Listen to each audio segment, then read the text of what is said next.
Hello, everybody. Thank you so much for coming. Thank you to those online. Hello, good evening. My name's Anna. I'm leading tonight. Is this anyone's first time here at the temple or first time jumping in on our YouTube channel? Yeah, hi, how are you doing? Welcome. Are you new to this temple or new to Buddhist meditation entirely or both? All right, well, you've come to the right place. Anyone else? And is those of you who are have been here before, are you familiar with the concept of metta or metta meditation, loving kindness meditation? So since we do have a newcomer and possibly newcomers online, the concept of metta meditation is the bridge by which we take our meditation from an internal focus to an external focus, and how we bring our meditation out into our lives as we go about living.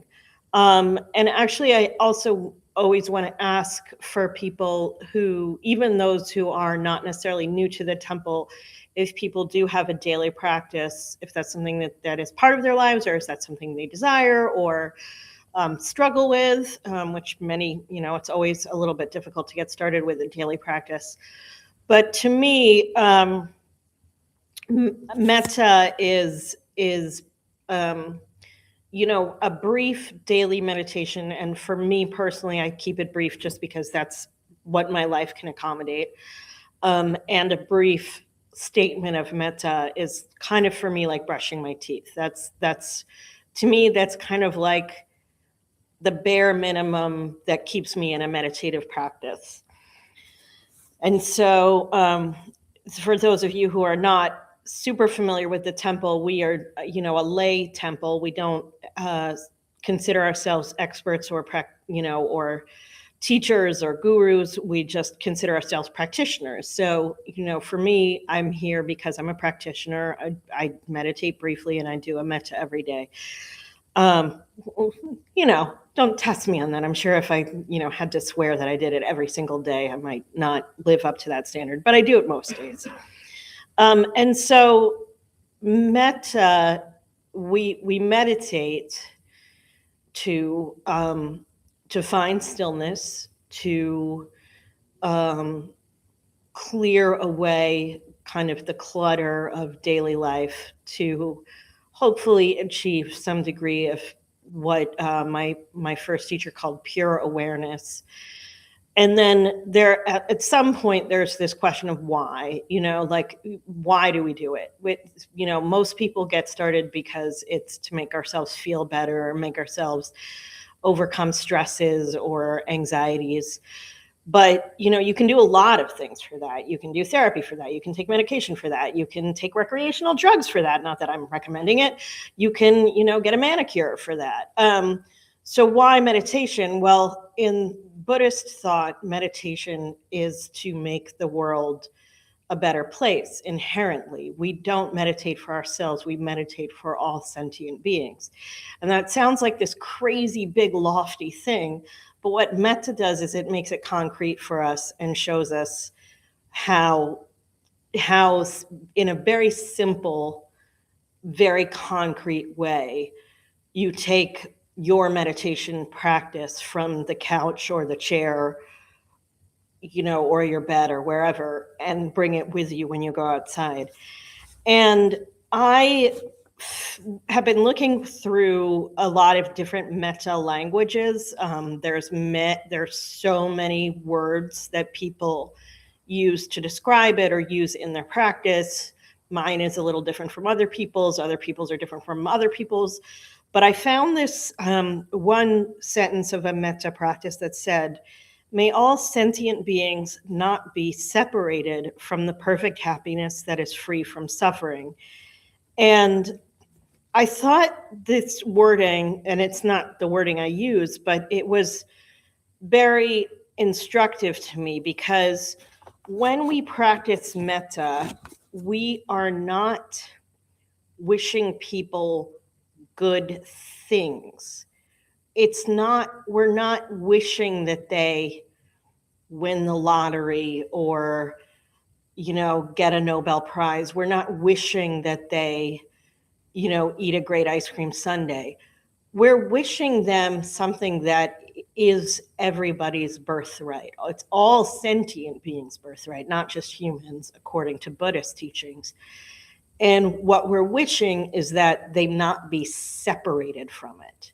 So, and when we're meditating ourselves, we're actually not meditating in order to feel really good or, eliminate something. We're meditating in order that we not be separate from the equanimity and the ease that is essentially our natural state before we develop attachments, um, you know, aversions.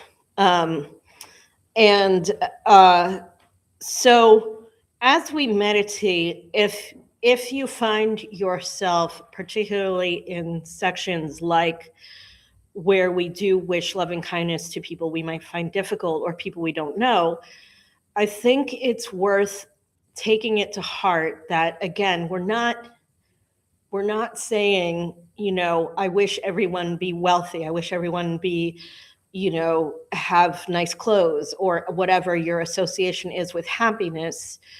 And not even just material. We're not even wishing that everybody like feel really good. Like, well, that's not actually what we're wishing. We're wishing that they not be separated through our aversion to suffering and our desire for pleasure. So we have either an aversion to suffering or an addiction and desire for pleasure.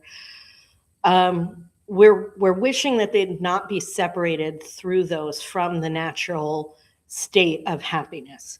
So if that helps, as I say, especially when we are entering a section where we're talking about people we don't know or people we don't have a difficult time with, again, the for the purposes of this meditation, and this may not be something you agree with or necessarily embrace as your own practice, but just for the purposes of this meditation, it's worth keeping in mind that you're not wishing something special or you're not wishing something extra. So I'll lead us into about a 20-minute meditation. Those of you who are new to meditation, it's very simple. We just sit up in a comfortable position. If your mind tends to race, you can always come back to the breath. The breath really is the guiding principle. And another thing is, when I talk about not meditating just for ourselves, my practice is to meditate with the eyes open. It's entirely your choice, but I will say if you are someone who tends to either fall asleep or have your mind wander, it is a thing to try to have a soft focus. You're not really looking at something, you're just having a soft focus. And sometimes an object like a Buddha or, a flower, as you see on the altar, can kind of help just soften your focus so you're not looking around the room or focused on something really intensely. Take that as a suggestion if it's helpful, not as a prescription. So I will begin a 20-minute meditation in which we will move through the different stages of Metta, and then we will end it and take a little Q&A. So to begin the meditation, sit up comfortably, spine straight, and eyes open or closed as you feel for your practice, and we will begin.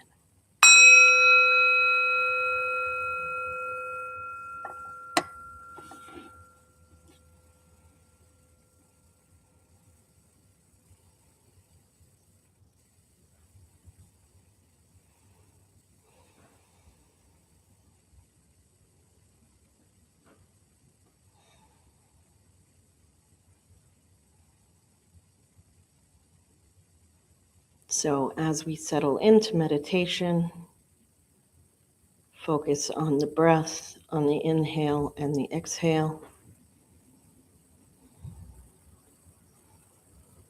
As the mind might wander, Bring it back to the breath.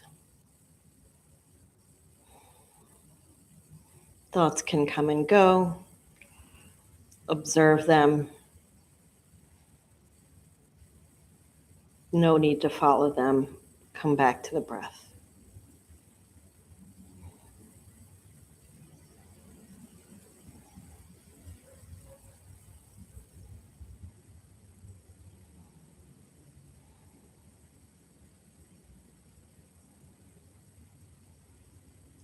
And as we do the meditation,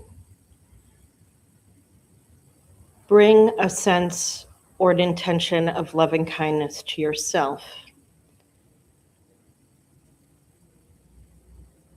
with the words, I wish myself happiness and the root of all happiness.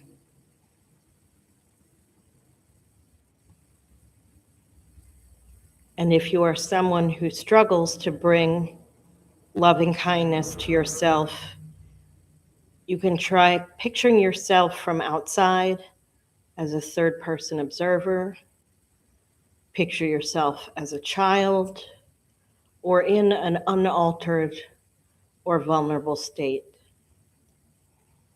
I wish myself happiness and the root of all happiness.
And now we widen the circle of loving kindness to bring loving kindness to someone who you find easy to love, easy to think of wishing loving kindness upon.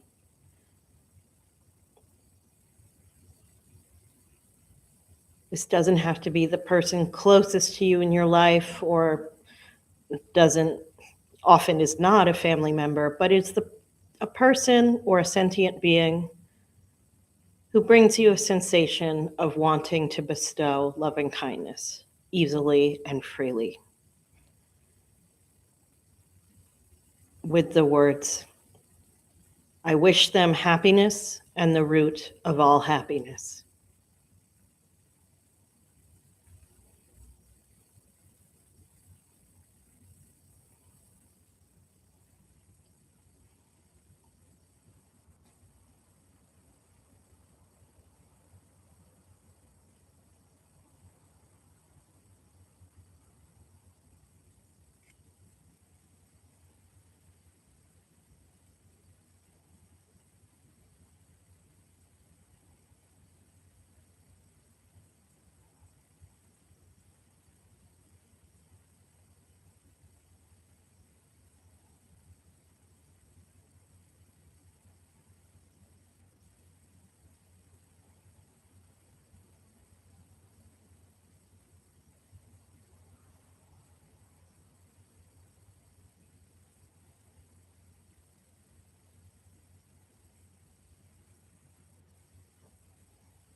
And now widening the circle of loving kindness further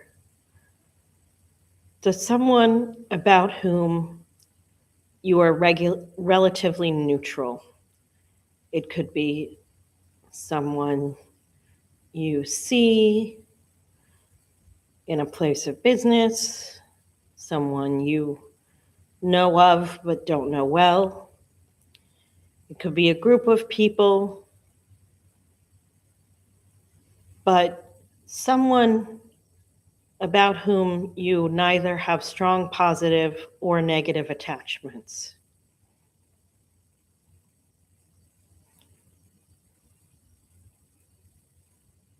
Bringing them thoughts of loving kindness with the words, I wish them happiness and the root of all happiness.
And now widening our circle of loving kindness still further to include someone or a group of people whom you find challenging to bring a sense of loving kindness to. This does not have to be your archenemy. It does not have to be the worst person you've ever met. You can choose for yourself how relatively difficult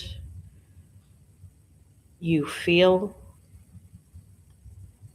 like being in this meditation or challenging, and bringing this person loving kindness or these people loving kindness is wishing them to not be separated from the loving kindness that is their birthright. You're not wishing them anything extra or anything special. You're not approving of them. You're not necessarily forgiving them. You're wishing them just like you would wish any sentient being happiness and the root of all happiness. I wish them happiness and the root of all happiness.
And finally, making our circle of loving kindness wider still to encompass all beings, near and far, all sentient beings, no matter where they are or what their circumstance, with the words, I wish all sentient beings happiness and the root of all happiness.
Coming back into the room.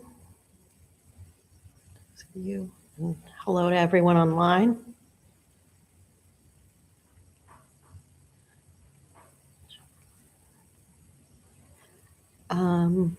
So this part we can take questions and just open it up for discussion, impressions, thoughts, questions, confusions, ideas.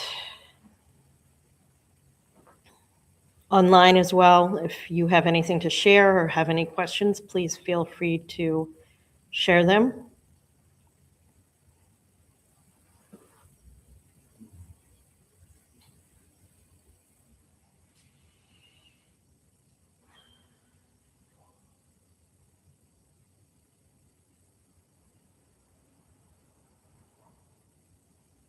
Hi. Well, that felt good. I needed it. Good.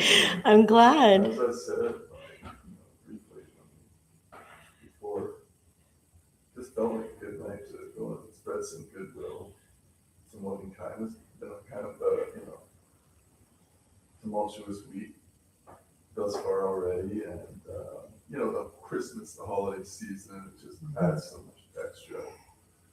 And I'm leaving on a trip with my soon-to-be 14-year-old daughter to New York City tomorrow. My hometown. I thought I'd put the good vibes out there into the world. And it went well. I'm not always excited when loving kindness is, or metta is the type of meditation that I know on Wednesdays it's specifically that. And I felt like it today, but sometimes I'd come on different days and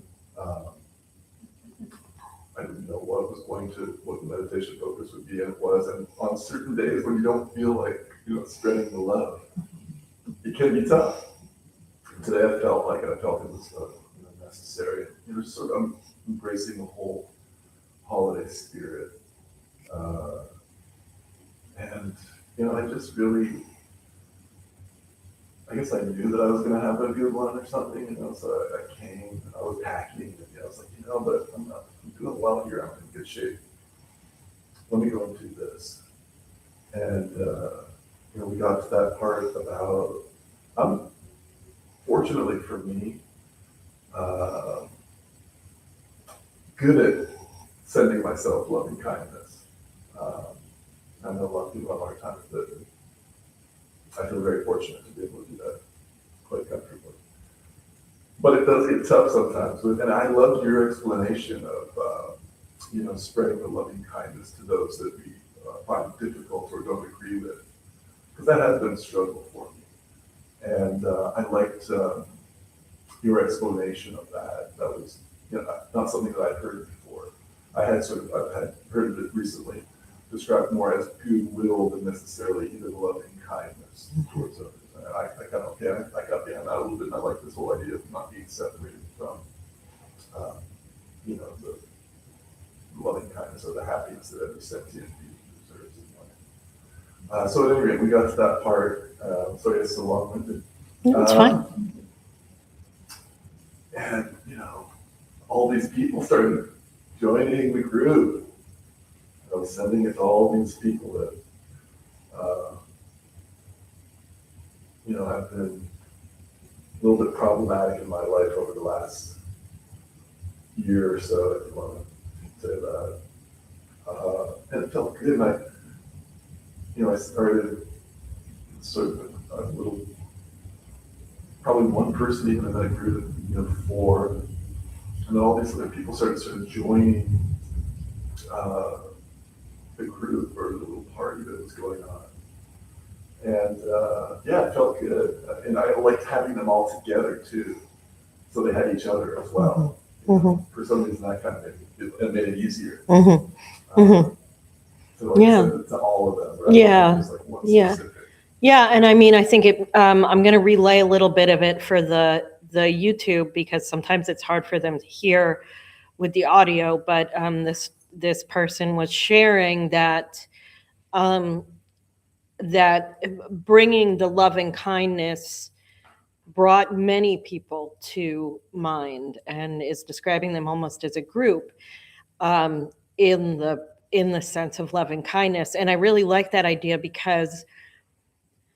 Again, this isn't something that we are doing like it's a superpower. It's not, I'm not extending my wand and wishing you love and kindness. It's something that everyone is capable of. So, this idea of having a group of people, as you describe it in your head, but a group of people that, in some way you're bringing this sense of loving kindness to is, I think, very uh, in keeping with the practice, because again, we're not saying that, some people get loving kindness and others don't, or some people in my life get loving kindness because they're making me feel really good and others don't. We're cultivating a practice of bringing it to everyone everywhere we can. And also, this person expressed a little bit of that holiday rush, which is kind of tricky because we're being told to bring loving kindness to people in this kind of like artificial way that's like, this is the time to do it. And then oftentimes that can kind of have a counter effect of making you not feel so loving kindness. I mean, I'm always astonished at how rude people can be in the act of buying and delivering presents. So you're bringing loving kindness to your relative in Oklahoma, but you're not particularly bringing loving kindness to the postal worker that you're waiting for. And it becomes a bit of an irony. So I think this idea of cultivating this group around you of loving kindness is really great. And again, I think I'm going to spend a lot of time looking for the right words. Um, it's loving kindness. Again, it sounds a little bit like you don't love them. I mean, I don't even think the Buddha particularly loved all people unconditionally, but the Buddha cultivated loving all mankind or humankind, um, and knowing that it's everybody's right, that it's everybody's birthright, that if you exist as a sentient being, there is a loving kindness that you should not be separated from.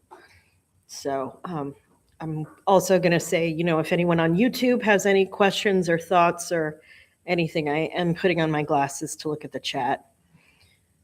Anybody else have anything to share? Hi, yeah. Thank you for being here and writing it. Your choice of words is a little different than Mhm. the person that usually does it, but I'm like, oh, that's cool. I like that. For me, it felt like when you do like a static grounding, on a really dry day, Mm-hmm. you like drag your feet around a lot and have a lot of charge. Mm-hmm. For me, coming in here feels like hitting the metal thing to take Mhm. the charge out of Mhm, it. mhm. Then, okay, take the charge out of everybody's Mhm. reactivity and sense of rush and Mhm. yeah, to just Mhm. that everybody have access to that. As you're saying, it's their birthright, and so it's like just take a moment and clear the static in the air and leave the root, which is joy. Mhm. Just, we're all here, and some people are trying to cultivate things by purchasing things for others. I don't think it's necessarily, that's not my idea. My idea is do something every day. Mhm. Today I took feral kitty that's been hanging out on my property. He had some alleys, he got swiped by another cat, and took him in and got him treated, feral cat, and then they gave him a shot. So that was a cool bonus since I think them profusely. And then friend needed me to go and help her spread some mulch at my. We bought houses like one neighborhood from each other, so I went over there and I helped with that. And I felt really good. Mhm. And this is someone that I've known since junior high, and I'm like, awesome. Mhm. To me, that's what it's about, right? Like if somebody, Mhm. let's just do the next thing, which kind of Mhm. makes the world a little better than Mhm. this morning. So it's been a good day. Yeah. So this person was also sharing about, the bustle of the holiday season and focusing instead of, on sending material things to looking for acts of kindness in day to day for a feral cat, for a neighbor. And, I think it really goes back to that really super primary idea of Buddhism, which is think good thoughts, do good, say good words, do good deeds. Um, and it's it's like so simple, and yet it becomes very complicated. But think good thoughts, say good words, do good deeds. It's if everybody did that, this would be very a much improved world in many ways. I think in my unenlightened mind. So yeah, definitely can see how that's part of the practice. And again, I think that the idea of loving kindness is, again, not that you're bringing anything special. It doesn't mean you're going to go out and help everyone on earth with their mulch or their feral cats, but it means that you're bringing the intention as you go out into the world of bringing more loving kindness into the world rather than detracting from it, or not even detracting, it's really blocking it. Yeah. Anybody else? Newbie? Not to put you on the spot. Do you have any questions or anything you'd like to ask from this first experience? All the Dharma Bum sessions are a little bit different. So this will be different from something tomorrow, which will be different from something else. Yeah, so I've like been meditating for like a month on my own. Mhm. At work, I take a break and go do it. Mhm. This is my first time like in somewhere, Mhm. and I've like done Metta before, but there was something very different about like being in a room with other people Yeah, doing it. Like yeah. when you said kind of the act of we do this not on the behalf of others, but like in that sense of like the duty to do it. Mhm. It felt like I don't know, like where people are gathered, it's more concentrated. Yeah. And I mean, the Buddha basically, uh, entered a meditative state in solitude, but then took it to groups and took it to other people. And at the beginning of many of our sessions, and I didn't do it tonight, but we recite what's called the triple gem, which is that I take refuge in the Buddha, I take refuge in the Dharma, and I take refuge in the Sangha. And the Sangha is the people you're surrounded by. And I agree. There's kind of nothing like meditating with other people. It's just, it brings an energy and a concentration that is, I mean, there are many wonderful meditative experiences one can have on one's own, but I think there's a reason that meditation in almost every spiritual practice is at some point along the journey practiced with people. And I think it is about recognizing each other's humanity and then bringing that out into the world. There's occasionally in Buddhism, there's so much more discussion of Buddhism and neurology. And I don't really like to geek out. Actually do like to geek out about it. I think it's super fascinating, but I don't like to geek out about it up here only because A, I'm not a neurologist, and B, many people are not here because they're interested in neurology. They may have a more spiritual focus or a more healing focus. It might be about a healing energy for them. So I don't want to dictate, that there's like this neurological reason or thing that you should be doing meditation for. But I do know that there's a fair amount of study about the fact that we're activated by each other's presence through our mirror neurons.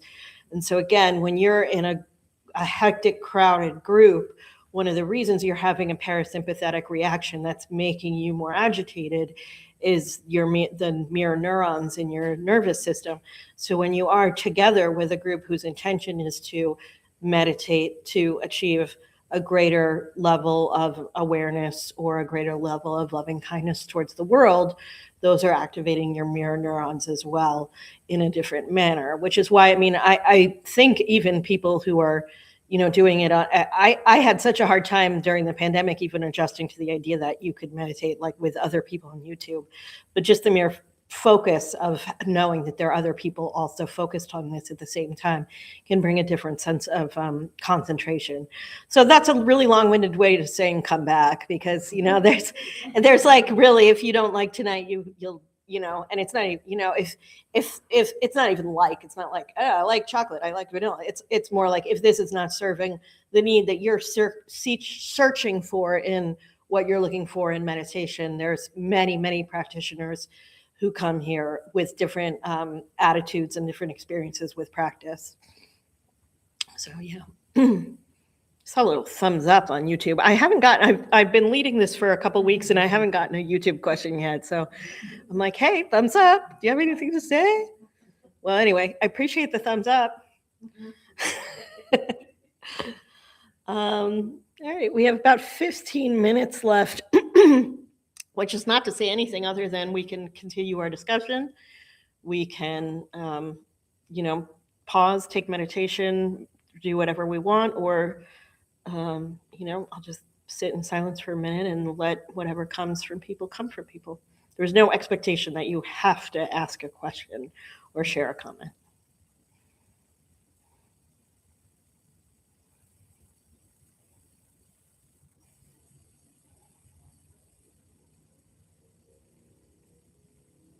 Yeah. The thing about this meditation that kind of caught me off guard was thinking about someone I felt neutral about. Mm-hmm. And normally I'll just think about like a neighbor or someone like that. And today I thought about my neighbor Greg. Really nice guy, super friendly to everybody who walks by. But today I asked Greg a question because I've been kind of struggling with sobriety and some other stuff like that. Mm-hmm. And I asked Greg, I was like, hey Greg, are you sober? And he said, yeah, I've been sober for 15 years. I said, yeah, I had a feeling, man, you got that kind of energy. Mm-hmm. And Greg was just so kind, and I asked him how he got started with being sober, what did he do in his life. He said he lost everything, went to rehab, and said he shared a lot with me personally. Mm-hmm. And he gave me a hug, and he's like, if you ever need anything, man, like I'm here, you know where I live. Mm-hmm. And I just thought that he showed so much loving kindness that I didn't even think about it in the moment, but Mm-hmm. meditating about it was huge. Yeah. So I'll relay to YouTube that this person was sharing that they were wishing in the section about someone about whom we are neutral. They were sharing loving kindness with their neighbor, and they had approached the neighbor asking them if they were sober in their life and with a sense of this, and they discovered that indeed they were. And I think that's a really good example of how the neutral person bringing them loving kindness can, really sort of unlock further feelings of loving kindness, as you demonstrated. If you hadn't been in a state of loving kindness towards this person, you wouldn't have approached them in a way, which is a great lesson about why when we are in the world, we're bringing loving kindness to all sentient beings so that we're in that receptive place where someone who starts as neutral becomes a friend or a mentor or just someone about whom you have a positive feeling. I've learned a lot from the neutral part of this exercise. Sometimes I struggle with it because I just kind of feel so positive about people, other times I struggle because I feel so negative about everybody. But knowing that, that equanimity exists, that all people have this as their birthright and all people should not be separated from it, can open us to possibilities like that. And I really love that story because and I hope you don't mind my addressing you directly, but you were making yourself vulnerable by asking specifically about sobriety. It's a very, delicate question. And oftentimes, it's saying something about yourself, and that in turn can, instill loving kindness in other people. I've had feelings of, looking at people about whom I feel neutral and really struggling to even find people because they'll say, someone at the grocery store or someone at a coffee shop, but oftentimes those are the people who in my life have become my true and solid friends, which again, I don't want to sound Pollyannish because there's whole other dimensions of it. I've had people about whom I've felt neutral, about whom I've later discovered things that might move them more into the area of someone I would find difficult or disagreeable. So it's a great, I think the neutral is actually a really, really important practice. And it kind of feels a little less dramatic because we have this like people we love and then people we, have difficulty with, and then, oh, they're neutral. Okay, they're neutral. But, that's actually in a way, that's almost like the most important part because it's the people about whom we feel neutral that we're most inclined to, either have a strong negative or positive reaction to in our day-to-day life, and it's, the whole reason, hopefully, that we're here to achieve a greater sense of awareness in our life is so that we are more sensitive to the people around us, so we are more part of humanity in whatever way that speaks to us in our day-to-day lives. I hope that was, a reflection of how you felt, or, what that experience was like.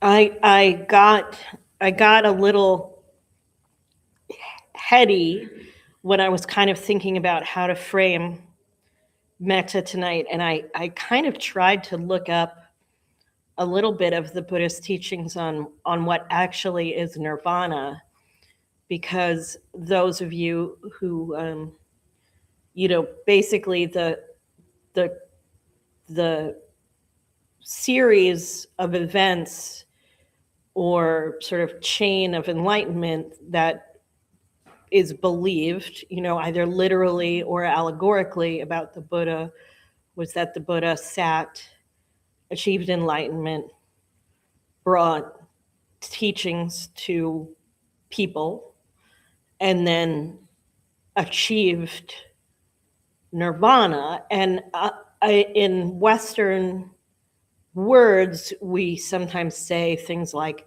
ascended to nirvana, which sounds to me a bit Judeo-Christian. It sounds a bit like you're going up to heaven.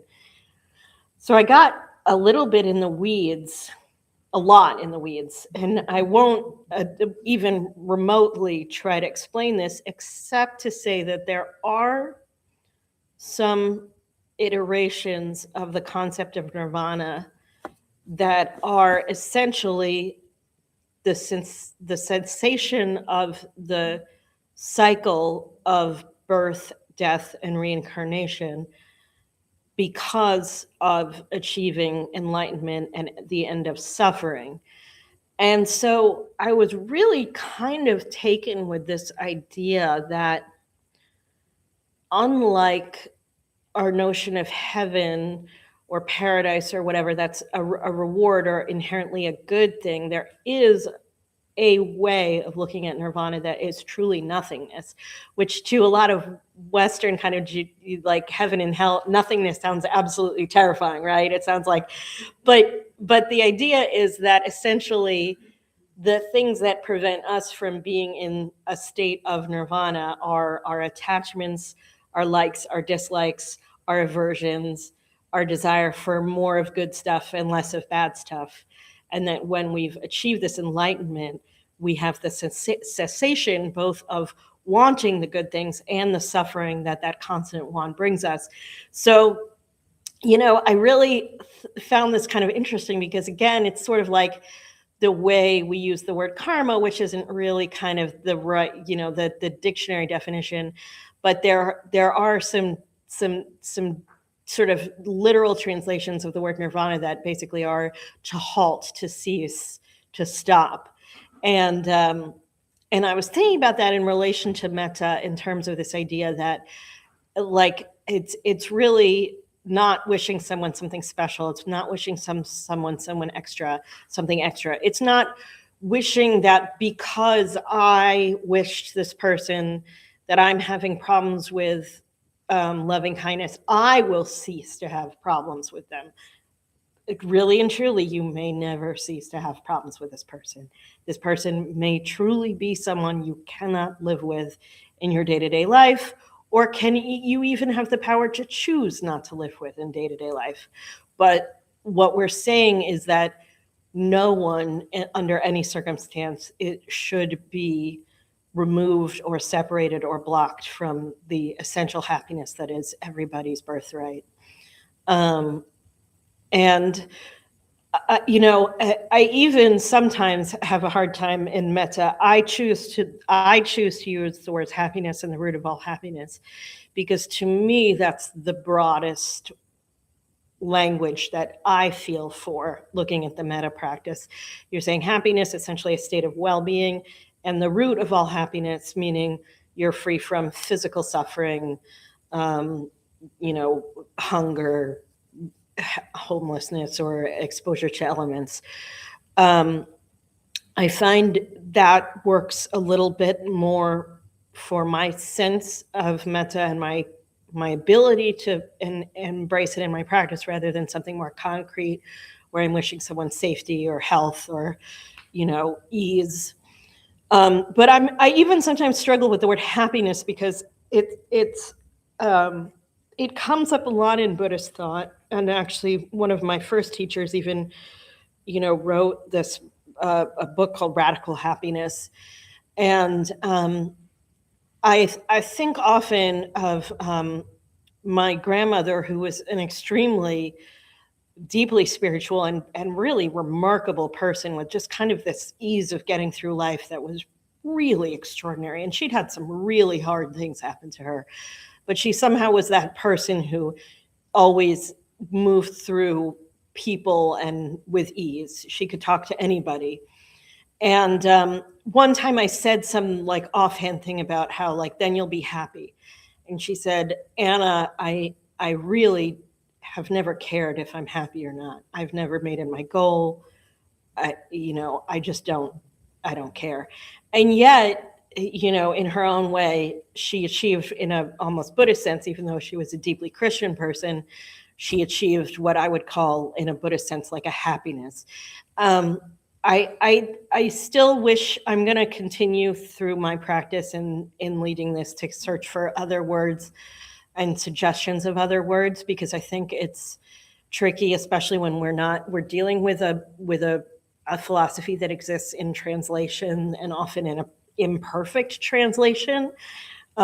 So, I again, when I divorce my idea of happiness from this idea that it's like something extra special, that something's made you happy, and then think of it more as a natural state, I can think almost of someone like my grandma who never really didn't care if something was making her happy, but achieved equanimity through kindness, through grace, through spirituality, through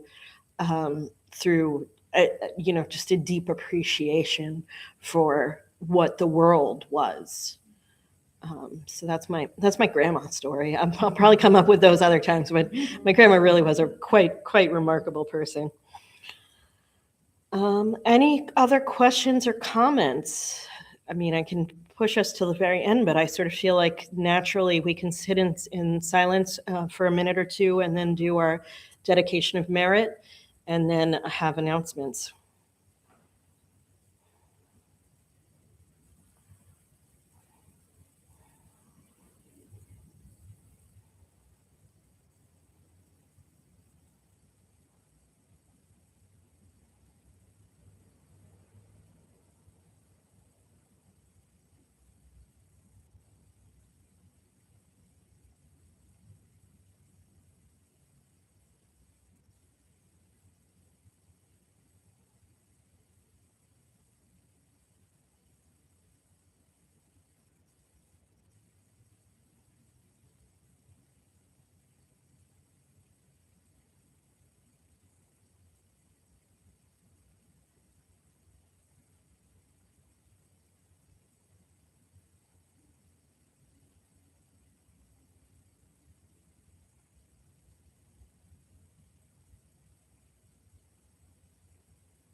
If you feel comfortable doing so, bring your hands to your heart, palms together to your heart.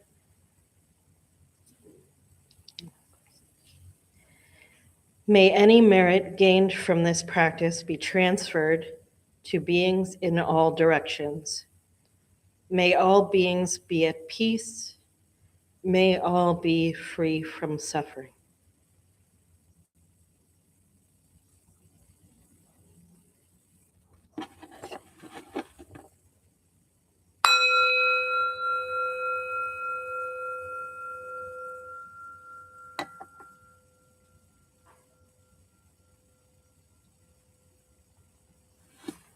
And before we close, I'll ask Marcy, our host, to make some announcements.